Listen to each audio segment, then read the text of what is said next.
Hey guys, so for the longest time, the best processor on laptop you can get is a quad-core Core i7, which is great. It's just perhaps that's about to be better. So there's a leak online which has given rough roadmap of what the next generation mobile processor might look like. So these are the 45 watts processors in addition to the 15 watts ones we've already seen. We'll just focus on these for now. Essentially, the Core i3 would occupy where current i5 is. So 4 core, 4 thread. i5, this is where it gets really interesting. So 6 cores, 6 thread. So that's an increase of 50% in comparison to the core count at the moment, 4 core, 4 thread, which is brilliant. And it's really interesting to see them trickling down the technology to a sort of i5 class. i7 gains the hyperthreading, and a sort of speculative i9 makes its appearance potentially on laptops. Just to note, that's perhaps going to be reserved for the very high-end laptops, and maybe pricing-wise, it's nothing confirmed as per expected, but this is where you would have seen those $999 consumer extreme editions perhaps used to be. But I mean, obviously, Intel's roadmap has changed with sort of introduction of Xeon, so their price might not be as linear. What is really interesting going back to this is actually 6 cores making an appearance on laptops. It's just if we can pull back a moment and try to remember when it was that the quad core actually made its first appearance on laptops. Oh dear, yes. It's all the way back in sort of early 2009/late 2008. I mean, that's 8-9 years ago. That's unbelievable. And to be fair, the first sort of a generation of quad-core processors were more or less limited to very heavy laptops, and they did give out loads of heat. So it's that's what it was, sort of 2008, 2009. So it wasn't until Sandy Bridge on laptops that really made owning sort of quad-core laptop feasible. And Ivy Bridge, the third generation, it made some generational improvement, which were some really quite impressive. Haswell, Broadwell are sort of incremental improvements in their own way. Skylake as well, and even by Kaby Lake. So this is back in 2006, 2007. You still have quad-core. So quad-core in 2006-7 going all the way back up to, goodness me, all the way back up to 2008. It's not changed, and it's quite boring to always get incremental sort of updates. So that's what makes this exciting. And it also sort of explains why when Intel sort of introduced their 8th generation processor, the quad-core version initially at 15 watts, just 15 watts, it was making the higher end port looking slightly pale, although they did have a higher thermal headroom. But this lineup would make it quite logical. If you want Ultrabook, any high-end ones, it's going to come with 4-core. And if you want mainstream laptop to do more heavy stuff, then it's going to come with 6-core. It's quite straightforward, and it raises a sort of minimal bar. It's very nice. Okay, just going back, just some fun facts. It's by no means the first time when 6-core has showed up on laptops. So back in 2003, Intel did something high-end on desktops. That was the introduction of 6 cores, Extreme Edition, so it's obviously not cheap. But Eurocom and others have their own chassis, and they put the desktop processor into laptops. So 5.5 kilos is really, really, really by no means light. So if you just, oh my dear me, just the laptop itself is very heavy to put in to accommodate the sort of heat.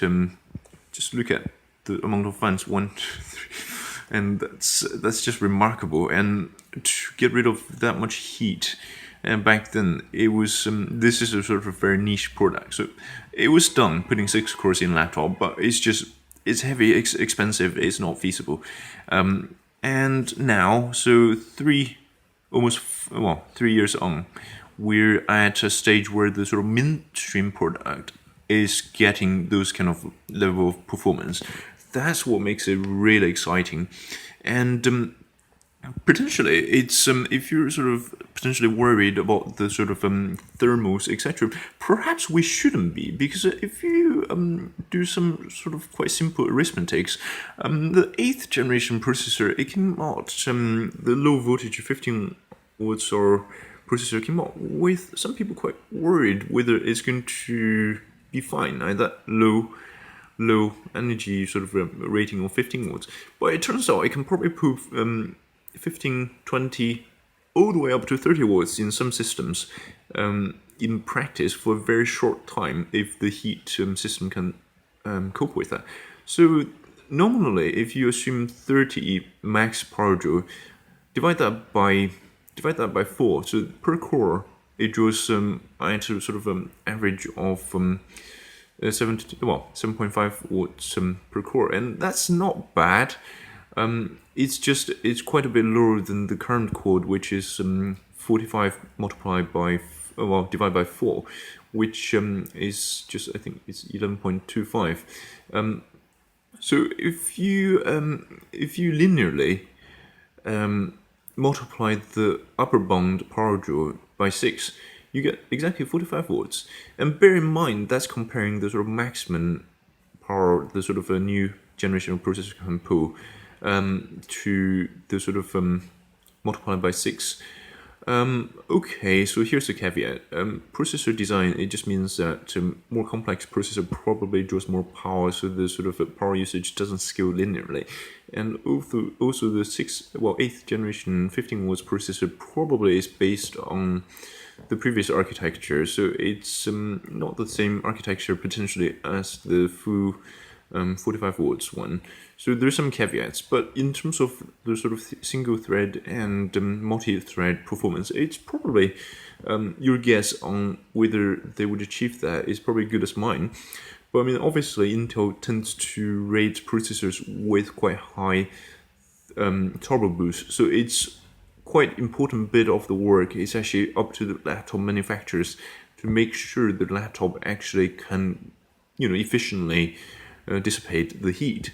And on sort of some systems, things like the sort of even 15-inch workstation, sometimes you get very high temperature in the sort of high 80s and early sort of 90s degrees C. That's just not good. It sort of lets your processor run at a very fast speed, but it just throws out loads of heat. So hopefully the next generation of processors, when combined with sort of newer laptop chassis, would give space for innovation, and hopefully we might see some of those at CEX in just a few weeks, probably 4-5 weeks from now. But why is Intel doing all of this, you might ask? And it's just Intel's competitor AMD hasn't been as active, and potentially it's if you look at their new quad-core processor, which sort of matches Intel but has potentially a bit less performance but better graphics, that is potentially worrying that they can do that just before Intel launches this product.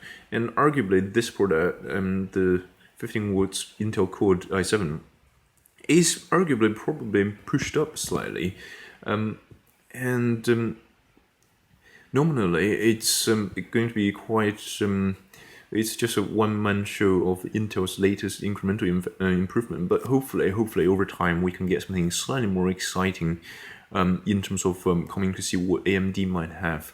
So potentially Intel might be trying to preempt the risks for next year against AMD's potentially second generation of their Zen core on laptops, potentially.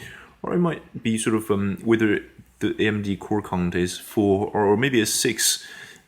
We don't know yet, but it's Intel has certainly seemed to feel the need to up even the Core i3 into sort of 4 cores, and so it's I think it's going to be a very interesting year next year. Thank you, guys.